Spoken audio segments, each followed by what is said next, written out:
বছরের প্রথম বৃষ্টিতেই মাথায় হাত ভুট্টা চাষির। কোচবিহার জেলার মাথাভাঙা 2 নম্বর ব্লকের শিলডাঙ্গা গ্রামে বৃষ্টিতে বিঘার পর বিঘা ভুট্টা ক্ষেত বর্তমানে জলের তলায়, আর এতেই মাথায় হাত ওই এলাকার চাষিদের। তাদের কথায় বর্তমান আকাশের যা অবস্থা তাতে এই ভুট্টা কাটার পর পরিস্থিতি নেই বলে জমিতেই নষ্ট হচ্ছে বিপুল পরিমাণ ভুট্টা। গ্রামের এক কৃষক নন্দেশ্বর বর্মন বলেন, বিপুল পরিমাণ আর্থিক ক্ষতির সম্মুখীন তারা। বছরের প্রথম বৃষ্টিতে জলের তলায় চলে গেছে সব ভুট্টা। তিনি বলেন, বর্তমানে রোদ নেই, তাই এই জমি যতক্ষণে শুকোবে ততক্ষণে এই ভুট্টা নষ্ট হয়ে যাবে। শুধু তিনি একা নন, ওই গ্রামের বেশিরভাগ কৃষকরা ভুট্টা চাষ করেন। সকলেরই প্রায় একই অবস্থা।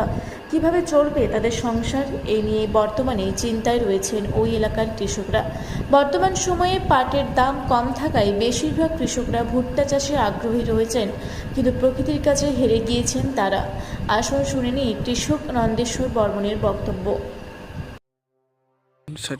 এখানে আমাদের এখানে যে বৃষ্টি হয়েছে, বৃষ্টিতে তো অনেক কিছু ভুট্টা নষ্ট হয়ে গেছে, কারণ অর্ধেক ভুট্টাই তো জলের নিচে আছে।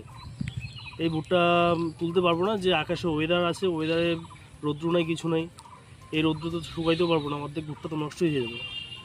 ক্ষতির মুখে তাহলে? হ্যাঁ, এখন তো ক্ষতির মুখেই আছে। আর যে ভুট্টাটা নষ্ট হয়ে মানে জলে পড়ে আছে, এটা তো শুকানো যাবে না, রৌদ্র নাই। আর এছাড়া তো জলের মধ্যে যে ভুট্টাটা থাকবে ওটা তো নষ্টই হয়ে যাবে, এটা তো ফলানো বুদ্ধি নাই, কিংবা এটা ভালো হবে না।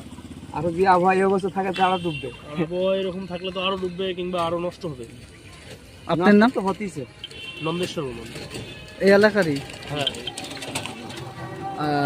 আপনি কি এই এলাকার বাসিন্দা? হ্যাঁ হ্যাঁ, এখানে। নামটা আরেকবার বলেন। নন্দেশ্বর বর্মন। কোন জায়গা? আমাদের এটা শিলডাঙ্গা। ধন্যবাদ। ব্লক কত? মাথাভাঙা 2। কোচবিহার থেকে আবির সিংহের রিপোর্ট, রূপসী বাংলা মিডিয়া।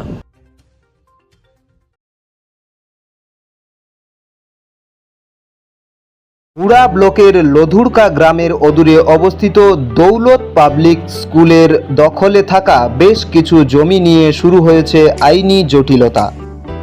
1197 দাগের যে বেলাবহল মৌজা এবং 2239 দাগের যে লধুরকা মৌজা, এই দুটো জমি আপনারা প্লিজ কেউ কিনবেন না, কারণ আপনারা বিপদে পড়তে পারেন, আইনি একটা লড়াইতে পড়ে যেতে পারেন। জমিটা একদম ডিসপিউটেড, ফলে একটু সাবধানে থাকবেন।